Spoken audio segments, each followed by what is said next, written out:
Hi, my name is Gavin Newscomb, and I just wanted to let you know that I'm the useless piece of shit responsible for your home burning down. So just keep giving me your insanely high taxes and keep voting Democrat so I can keep burning this motherfucking place to the ground. Thank you. This is not a test of the emergency broadcast system where Malibu fires and radio tires conspire to dance again. And I can't believe the media macaw. They're only trying to peddle reality, catch it all. Prime time, story at 9. The whole world is going insane. When the hills of Los Angeles are burning, palm trees are candles and a murder well. So many lives are on the bridge, even stars are ill at ease, and Los Angeles is burning.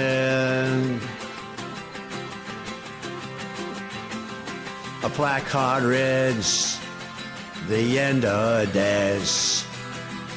Jacaranda bows are bending in the haze. More of a question than a curse. How could hell be any worse? The flames are stunning.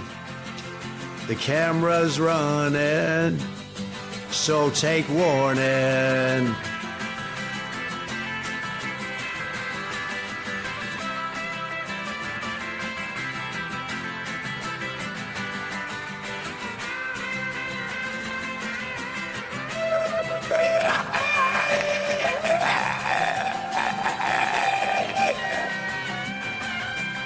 When the hills of Los Angeles are burning, palm trees are candles and a murder well.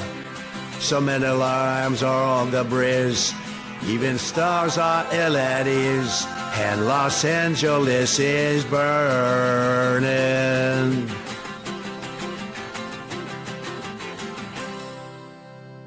You don't have to go to hell. You're in hell. This is hell. This is hell. This is hell. Because democracy basically means government by the people, of the people, for the people. But the people are retarded. Then strangled them, and finally dismembered their bodies. Right. Then do Available. and homelessness and all that. And now, the voice you've been waiting for. There is a secret song at the center of the world, and its sound is like razors through flesh. I'm here to turn up the volume.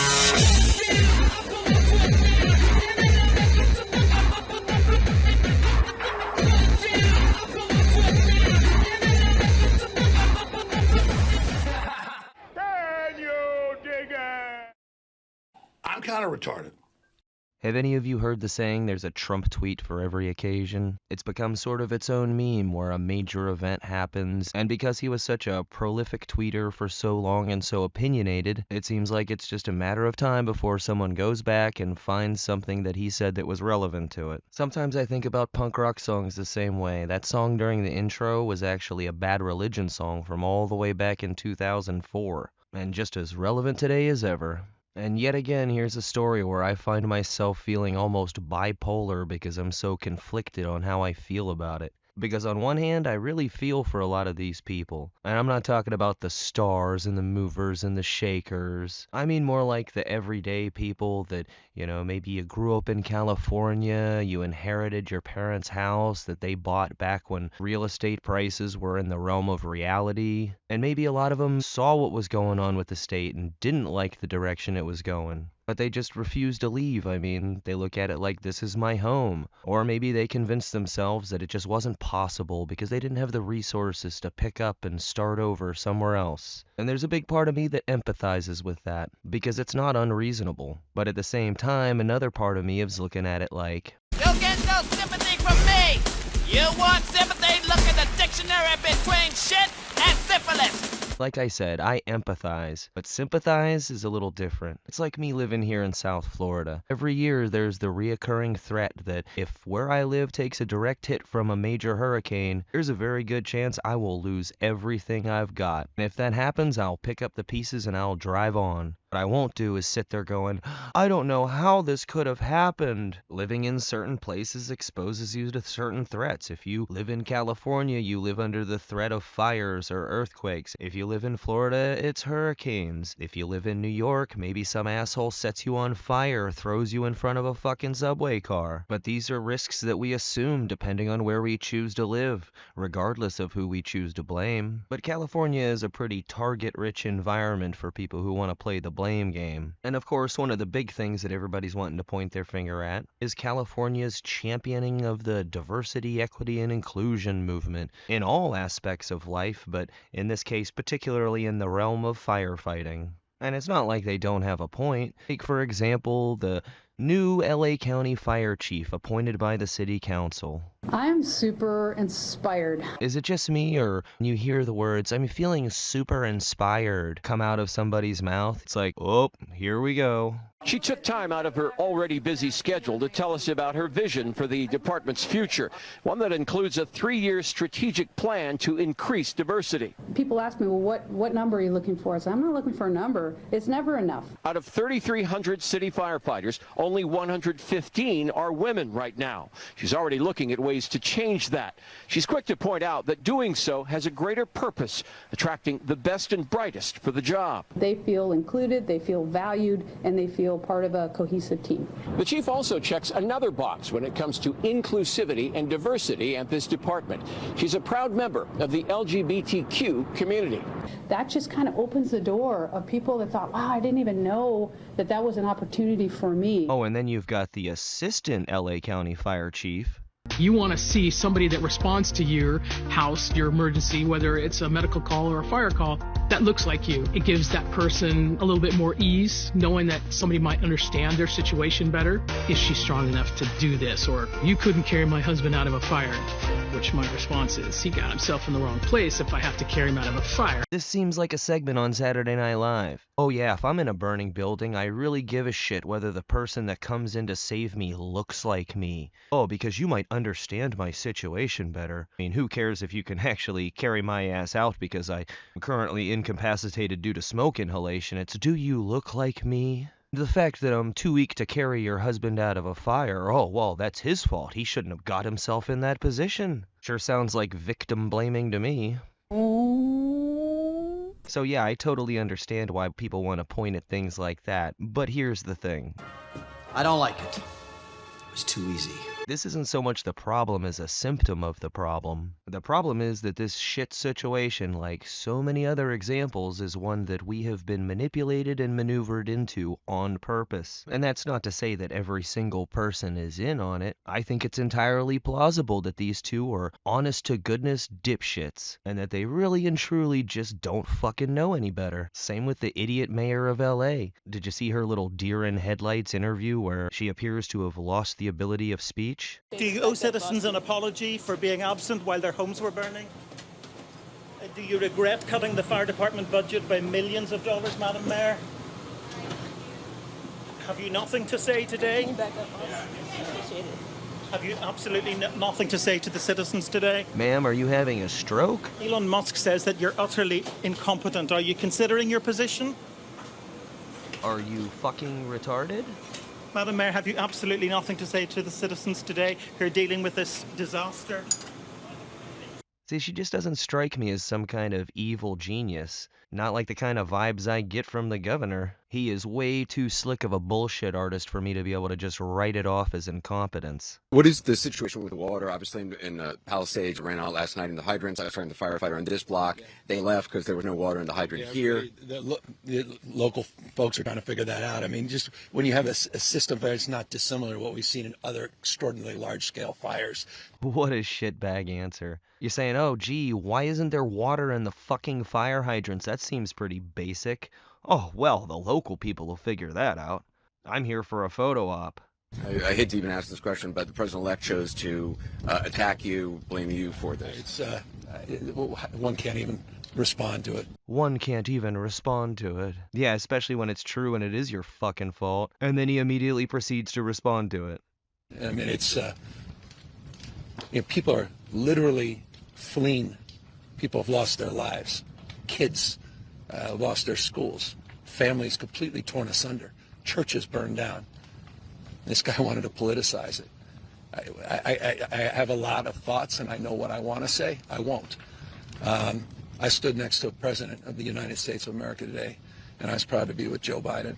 And he had the backs of every single person in this community. He didn't play politics, didn't try to divide any of us. Yeah, anytime there's a mass shooting anywhere in the country, these assholes want to pipe up and tell us why this happened, who's at fault, and what needs to be done about it. But now all of a sudden it's, oh my God, you're gonna politicize this tragedy? And I'm not saying that he's like the mastermind of the downfall of California. He's just the hatchet man, the executioner, a mercenary in the 5th generational warfare space. I'm just saying he knows what the fuck he's doing. And this is something I get really annoyed about with some of the mainline sort of new media people. They cling to Hanlon's razor in a way that's naive and kind of pathetic. And the problem I have with Hanlon's razor is it's subjective what is adequate. In this case, I would say that stupidity in no way adequately explains what we've witnessed happen in California. And when people just fall back on this little saying, whether it's because they're in denial, they don't want to admit just how fucked up and corrupt the world is, or maybe they think that their viewers just aren't ready to handle the truth, whatever the reason, you're giving people that are acting out of malice and corruption an excuse. This little axiom can get exploited by anyone by just going, oh, well, I'm so sorry, but I'm just so fucking stupid and incompetent. Even a fucking child could figure out that when you're in an area with a dry climate and a propensity for brush fire, diverting rainwater into the Pacific Ocean instead of reservoirs just to save this little fish that nobody gives a fuck about is a bad idea. Or going in and clearing out the dead leaves and underbrush and dead limbs. Like I said, even a child knows better. We're not talking advanced fucking physics here. But why? Why do this? Well, like most good crises, it serves multiple purposes at once. For one thing, it serves to further the whole climate change agenda, because even though it makes no fucking sense at all, there's already the people out there saying, oh yes, this all happened because of carbon dioxide and cow farts, and the only solution is to live in a world where we have more government control over every aspect of human activity. I mean, you know, for our own benefit, of course. And there is something to be said for the whole 15-minute city concept and the Great Reset and building back better. You know, the convincing people that you need to build back better is a lot easier after everything's been totally devastated. And all these stubborn middle-class people that were hanging on and grandfathered into this area, well, they're about to get the Maui treatment. And this is also in general just one more straw onto the camel's back of Western civilization. In order to bring about the Great Reset, they need Western civilization to fall and be discredited, along with capitalism and personal liberty. They need to be able to say, look, the great American experiment unfortunately has failed, and we think it's time to add in some new guardrails, you know, for the greater good. And you know, there's also a lot of people that want to point their fingers at the insurance companies that have just recently canceled all of these people's fire insurance. And I could go on for hours talking about all the reasons why I think that all different kinds of insurance are a scam. But again, you're not looking big picture enough. Who is it that owns these insurance companies? See, now you're getting closer. And if you're somebody like BlackRock or Vanguard or State Street, incestuous intermingled companies that own ungodly amounts of wealth, I mean, you really think Elon Musk is the richest man in the world? The real richest man in the world would take great pains for you to not know who the fuck he is. But if you are somebody that stands to gain from this, an entity, say something like BlackRock, you've got all these ingredients in place.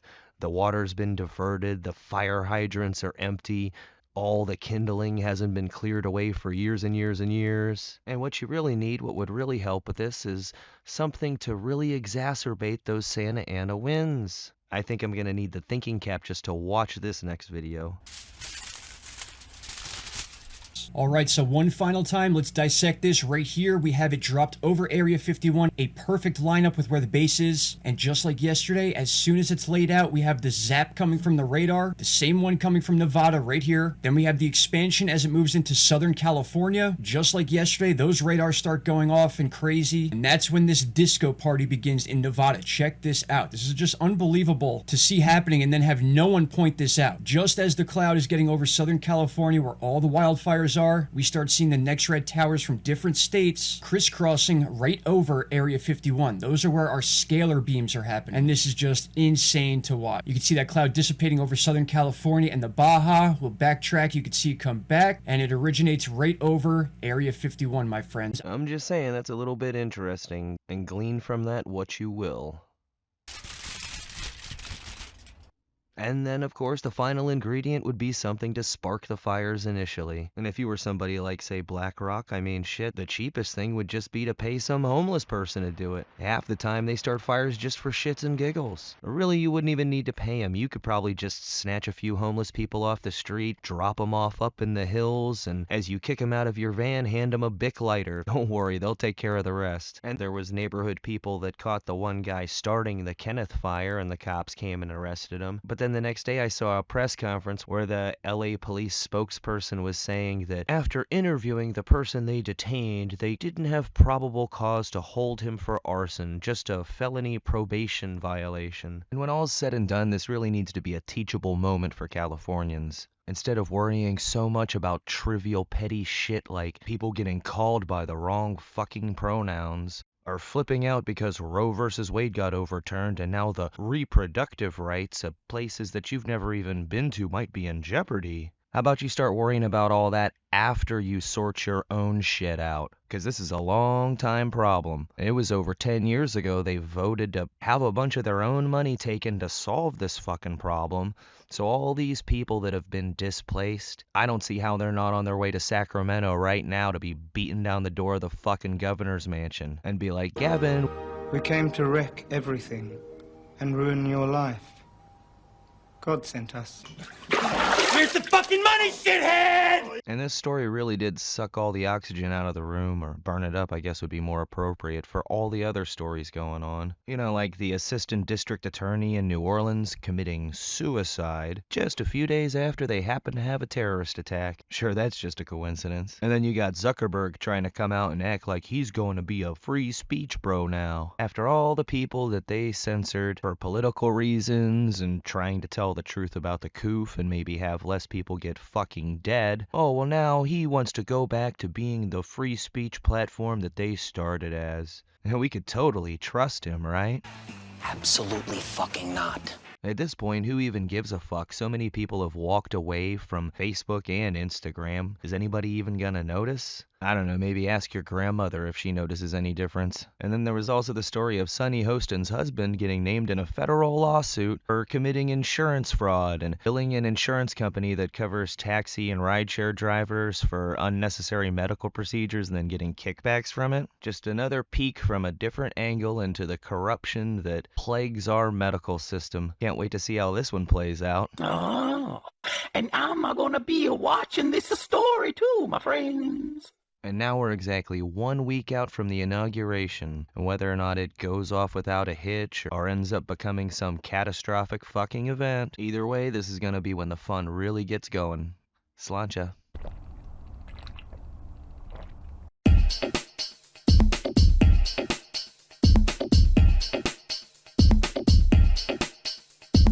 All I have in this world is my thoughts and my words, and I don't break them for no one. You understand? So say good night to the bad guy. So say good night to the bad guy.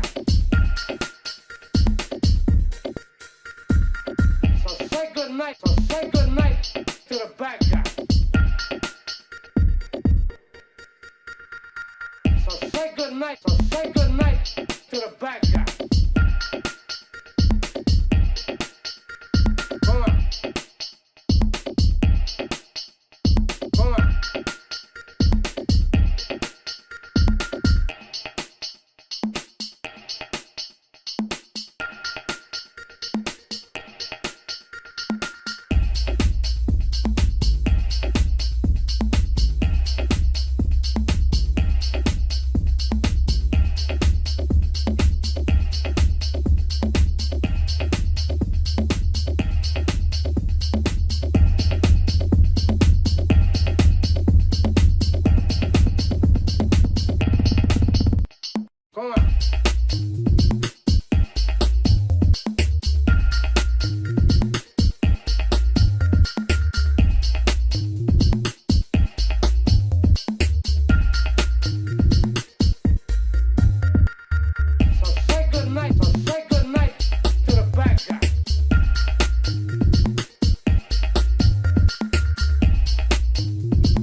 bad guy. So say good night. So say good night. So say good night to the bad guy.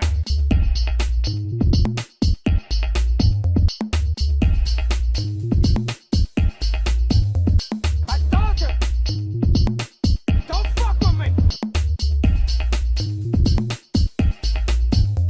I told you, don't fuck with me. I told you, don't fuck with me. I told you, don't fuck with me. You stupid fuck. Look at you now.